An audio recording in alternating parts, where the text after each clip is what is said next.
Hi there, and welcome back to another episode of the All Around Growth Podcast. My name is Rob Kaiser, and I am your host.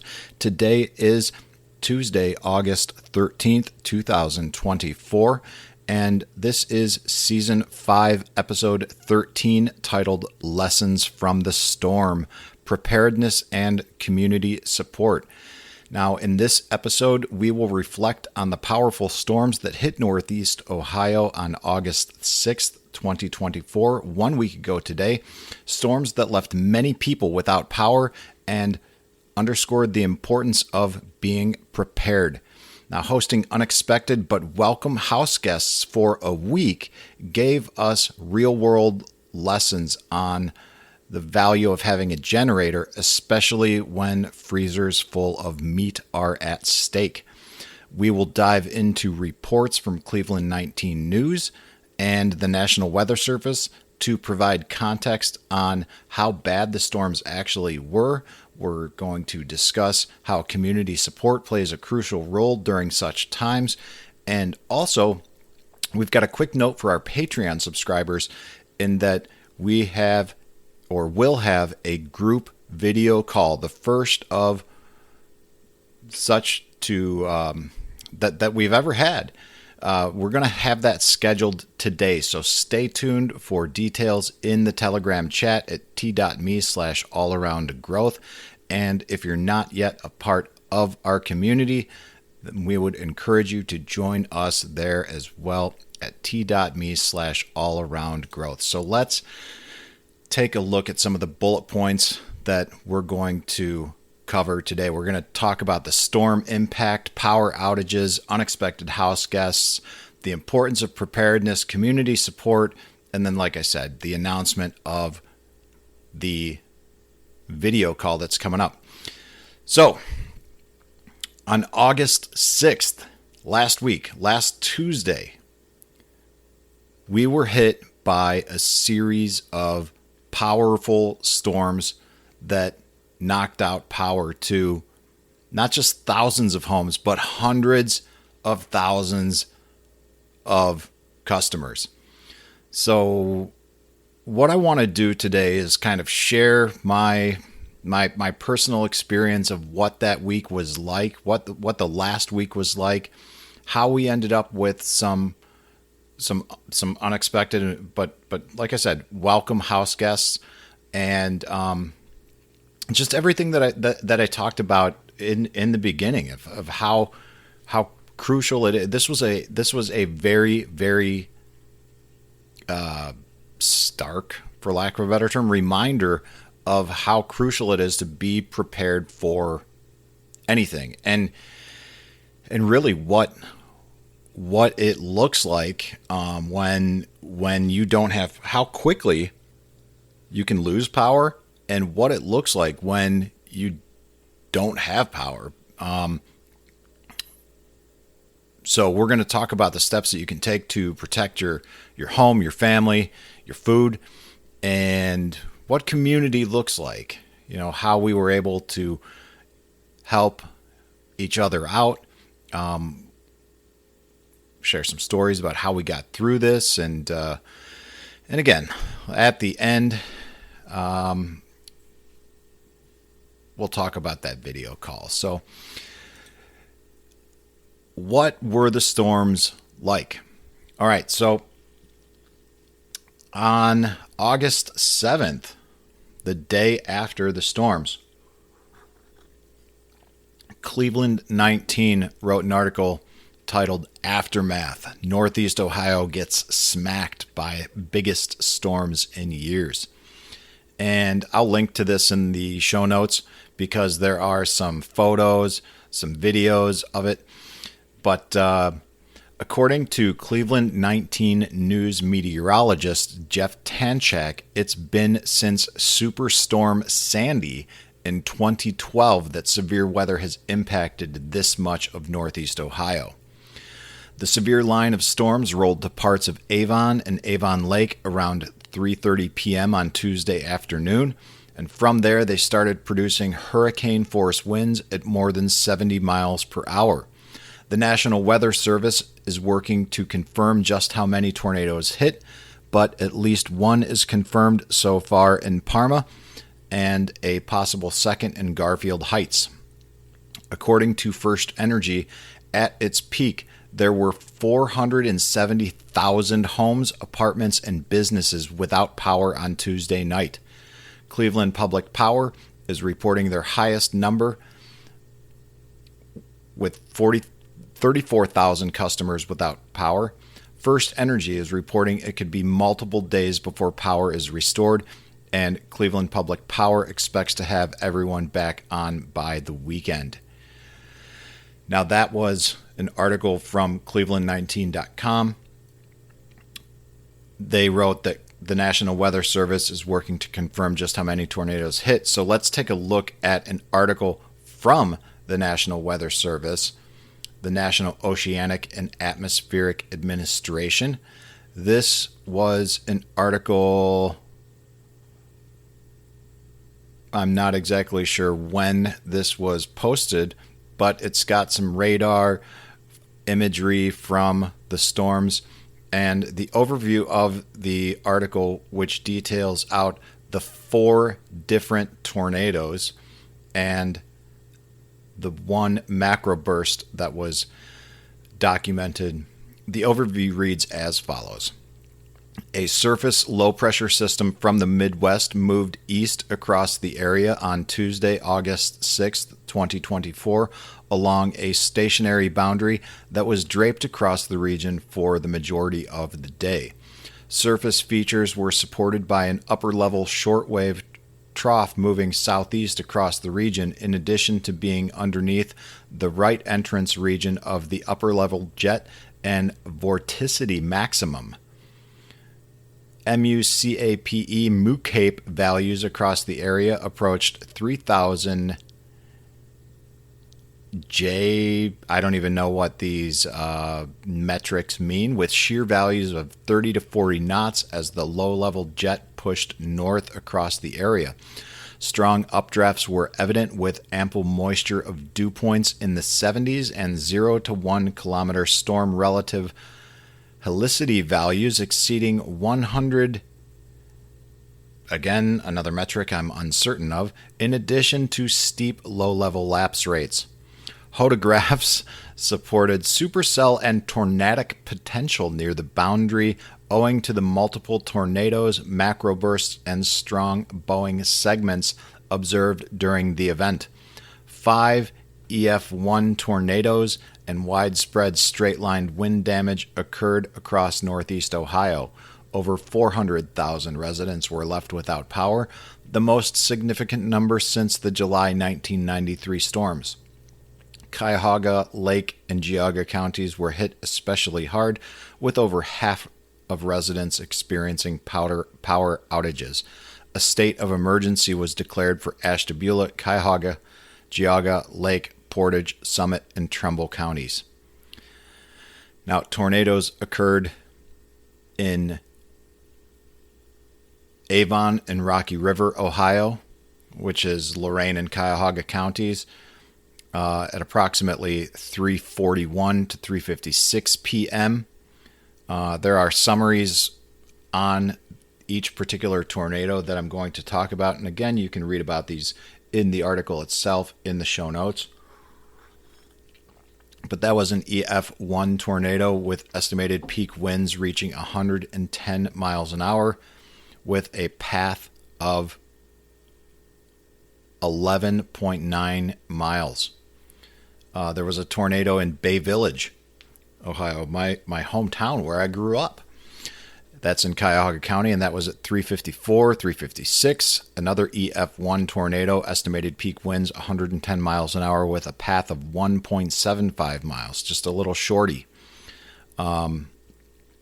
Just out of curiosity where that took place, not too far from where I grew up, just a couple of miles as a matter of fact. At any rate, there was another tornado in Brook Park, Bedford, in Cuyahoga County, 3:59 to 4:24 p.m. EF1, estimated peak winds reaching 104 miles an hour with a path length of 17 miles with a maximum width of 350 yards, bigger than the previous two. And then finally, another tornado, or a third tornado in Kirtland-Chesterland area and Lake and Geauga counties, another EF1, 430 to 438. Estimated peak winds, 110 miles an hour with a path of 4.79 miles, a maximum width of 200 yards. Another, and the last reported tornado from 4:20 to 4:26 p.m., EF1, estimated peak winds 104 miles an hour with a path length of 3.98 miles. Maximum width 100 yards. So these storms were quite significant. They were much more significant than what I initially expected. There was also reported in this article a straight line wind, a macro burst in eastern Cuyahoga, western Lake, and northwest Geauga counties, with estimated peak winds of 90 miles an hour taking place at 4:20 to 4:50 p.m. for a path length of 15 miles and a maximum width of 15 miles. And this was reported as a macro burst, not quite a tornado. Not really sure how to define a macro burst, but that's neither here nor there. We can, you are welcome to look that up and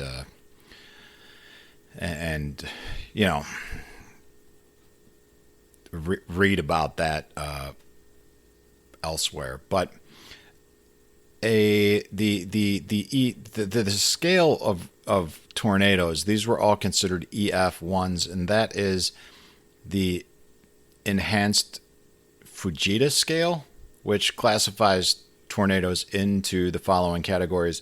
We've got EF0, EF1, EF2, EF3, EF4, EF5, which are weak, moderate, significant, severe, extreme, and catastrophic, all of which were considered EF1 tornadoes, moderate tornadoes ranging from 86 miles an hour to 110 mile an hour winds. But the damage that was incurred from these moderate tornadoes seemed pretty severe, and in some cases bordering extreme.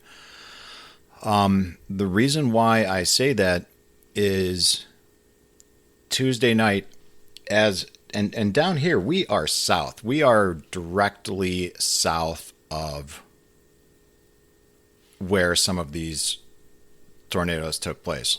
Like, for example, we are directly south of Bay Village. And it stormed here without a doubt. And during the peak of these storms, as they blew through that area, I walked outside, and not necessarily the peak, but right before, I would say around 3:30, I walked outside. And if I'm not mistaken, I shared a video of what was taking place to the Telegram group at t.me/allaroundgrowth.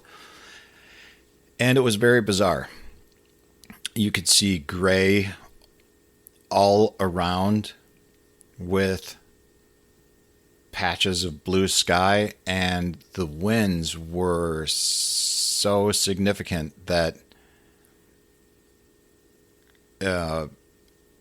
it was a hot, muggy 80 degrees, followed by a cold wind that in the 60s, and just this mixing of air temperatures was dramatic and intense, and it was a lot. So I don't really know how to describe it other than just bizarre and unlike anything I'd ever experienced before in my life. So that was what we experienced here, and then we experienced some rain. And while this was going on, we were having correspondence with a close friend up north in Cuyahoga County.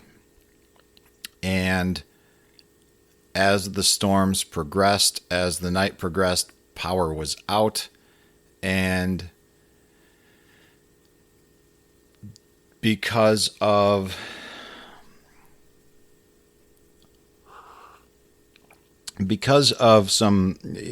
various reasons, it seemed best that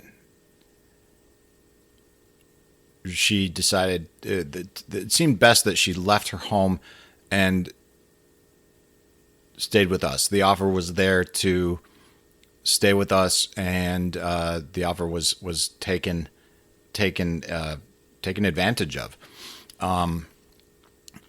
Luckily, we've got plenty of space here at the cabin. We can open our doors to those who need it, and in this case, we were able to do exactly that. As the damage was assessed, it was reported back that power was not scheduled to return in the area where she lived, which was along a main road, until tomorrow, August 14th. So power was going to be out for a week. More than a week, actually, which is remarkable. Now, like I said, over 400,000 customers lost power. And because this particular individual is of like mind, like many people in the audience, there were freezers full of meat at her home. So, as it turns out, we had one spare chest freezer that I had recently picked up at a church sale, a church that was shutting down. It was very lightly used, maybe once or twice, and I was able to pick it up for $100 or something, and it remained empty. So luckily, we were able to empty her freezers, take advantage of the empty freezer that I have, and by the time we made it up there, everything was salvageable. The only thing that had thawed out to the point where it was needed to be cooked immediately were organ meats like liver, but everything else basically just went into the freezer. The freezers in question were in the basement, so they were a little cooler. The items in the freezer at ground level had thawed out a little more, and there was some meat in there that got cooked up, some tenderloin and some fajita meat, and different minor things, some sauces and some other little goodies that made for abundant meals over the past few days. It was impressive when we went up there to empty the freezers and bring the meat back. All the power was out. Street lights. It made for slow going.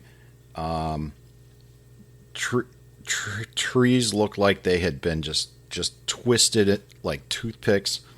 Not even twisted like toothpicks, but they looked like they were, twisted like you would do with a pipe cleaner, or like a small branch just snapped, crushed, and then trees just 50 50 feet from the one in question seemed untouched. It was remarkable. Now, like I said, these were only EF1 or F1 tornadoes. Again, classified as moderate tornadoes, but they caused pretty significant damage. At this time, a lot of our local electric crews had gone down south to deal with some storm activity in the southern United States. So apparently, some of the crews that came in to work on local systems were from out west. It was a little strange, but that's how it was. And I think power was restored to her place on Sunday, if I'm not mistaken, and she ended up returning home last night. And that got me thinking about the importance of preparedness, because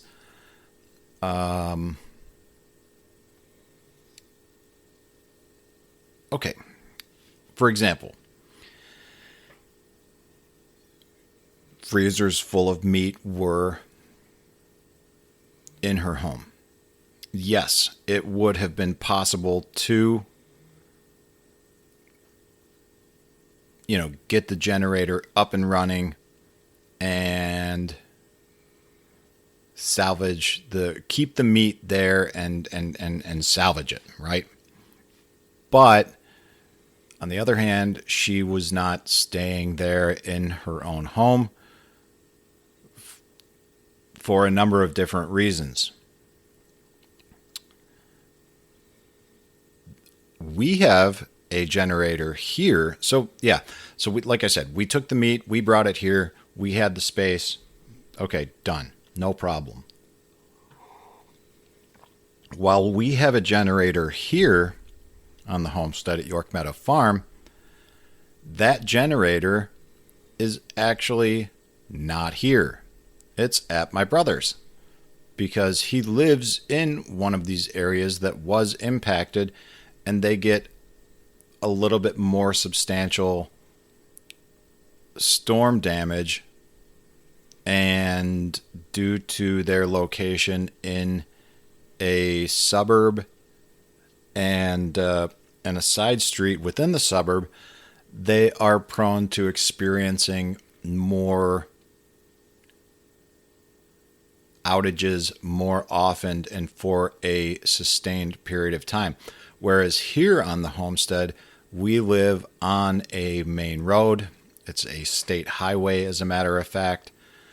There is, I don't think it's three-phase that runs along the road. It's single-phase power, but that single-phase distribution line feeds a lot of customers, and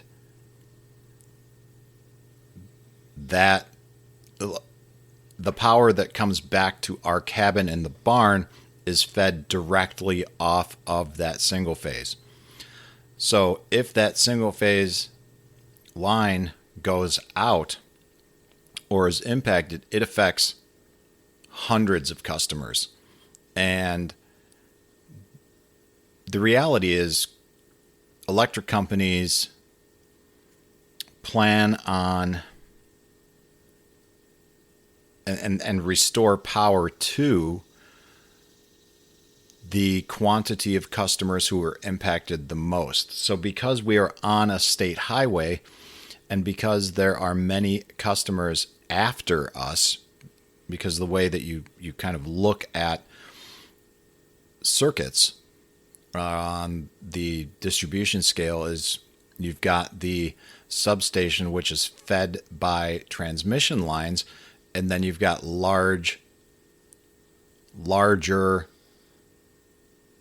circuits lines that are going out from there, feeding smaller lines, feeding smaller lines, feeding smaller lines, and so on and so forth. So the smaller lines feed fewer customers. The larger lines feed smaller lines, which if a larger line is taken out, it therefore takes out all of the smaller lines that it feeds, thereby impacting more customers. So you've got to address that point of damage and restore power so that all of those customers can have power restored. Whereas if you're fed by a smaller line and there's a lot more damage, it's going to be slower to be restored. So ever since lending the generator to my brother, since he needed it,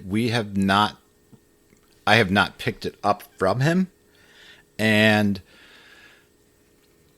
we have not had a generator here on the property, on the homestead, for a couple of months. And the reality is this isn't wise. Why? Well, we have one upright freezer, one upright commercial freezer, two upright commercial refrigerators, one smaller residential type chest freezer, and that is just in the commercial kitchen. We also have a cabin and a small business office, big air quotes, business office, in the barn next to the commercial kitchen. So if we lose power for an extended period of time, we are looking at, not to mention a walk-in cooler that is used by our tenant farmer and myself with the natural ferments business. So if we lose power for an extended period of time, we are in a predicament here, because we are facing in those two freezers, we probably have hundreds, if not thousands of dollars of meat, and that is a lot of potential loss. So I think I talked about this with Mom this morning. During our next family meeting, we are going to talk about how we are going to handle the situation, the generator situation. And I will also be ordering some Yolink monitors for all of the refrigerators and freezers that we have. And I'm going to link to the Yolink monitor system that I will be using for our refrigerators and freezers in the show notes as well. And so you can check out what we're using, and that will be part of our smart system. We've already got the CoolBot set up. I'll link to the CoolBot in the show notes as well. And if you're interested in building out a system that involves a CoolBot unit, then please consider using the link in the show notes. As we are an affiliate for CoolBot, you will save some money. We will get a little money, and as you continue to grow your homestead, it will help us. So help us help you save some money. Use our links, and it will be greatly appreciated. So we'll share all that information with you. And in addition to just the general discussion of preparedness and what we're doing and how we're handling it, I don't know if I've concluded that thought, so let me revisit that real quick. We're going to talk about generators how we're going to handle that, if my brother wants to keep the one that we had, if so, what we need for generators here on the homestead, or if he wants to return that one based on his experience with it. Is it capable for supplying power to the cabin and the barn, including but not limited to the commercial kitchen? And if not, what should we look at to supply power to the cabin or the barn or whatever it is that can't be supplied by the generator that we have? For those of you who are curious, I will also provide a link to the generator that we have, which is a generator from Harbor Freight, and it is also one that I honestly can't remember the make and or the model of right now, but I'll make sure I get that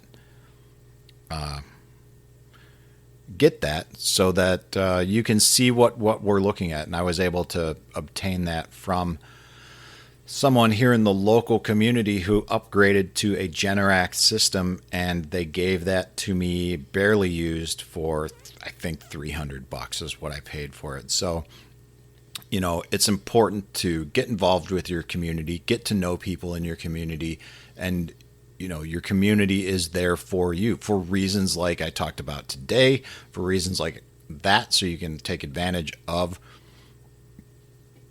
systems and equipment that they have that they're no longer using. And community is huge. Community is there to, you know, support one another, so that, you know, community is there so that we can support people in the community, so that we can receive support from people in our community. And if you don't have community in real life, then you got to build it. You know, community online is great. I love the community that we have with the All Around Growth community. You know, you can really get in touch with people closely at t.me/allaroundgrowth. But guys, if you don't have a community and a, you know, not even a strong community, but if you don't have a community at all in real life, then you know, my suggestion before making any and all, you know, future preps like generators and things like that is to take steps in building that. Put together a plan on how you can build community. Get involved in a local church. Get involved in volunteer organizations like the Rotary Club, or like your local Moose Lodge, or, you know, the Lions Club or the Kiwanis, or you know, any myriad organizations that are in your local community. It's a good way to meet people. Book clubs at the library, Bible studies at the church. These are good things to do in order to meet people and just have those people in your back pocket. So,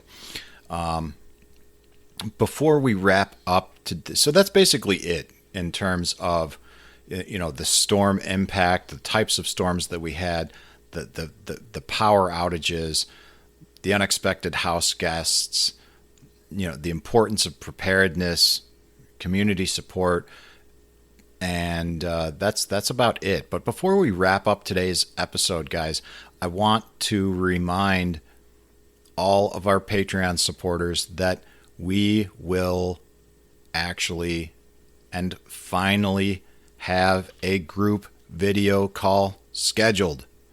I am going to make a point to schedule that today. It's going to take place sometime before, it's going to be scheduled sometime before the end of the month. And what I'm going to do is I'm going to make those video calls recurring on a monthly basis. So I will be reaching out to you guys, the Patreon supporters, and look for your feedback in terms of what days work, what times work, because right now we've got 4 Patreon subscribers, and for the 5th that dropped out, I get it, but because you were instrumental in supporting me and the show and the community from the very beginning and encouraging me to do this, as far as I'm concerned, you will be included in all of the Patreon exclusive content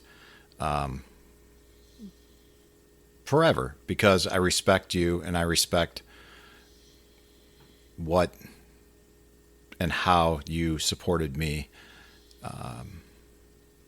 and encouraged me. So I appreciate you, brother. And for the rest of you guys, I will reach out to you. Stay tuned for details at t.me/allaroundgrowth. As always, I appreciate you tuning in to the show. I very much look forward to the show next week. As always, drop me a line at allaroundgrowth@gmail.com. Send me a message on Telegram or on social media, Facebook, whatever it is that you're using, Instagram, whatever.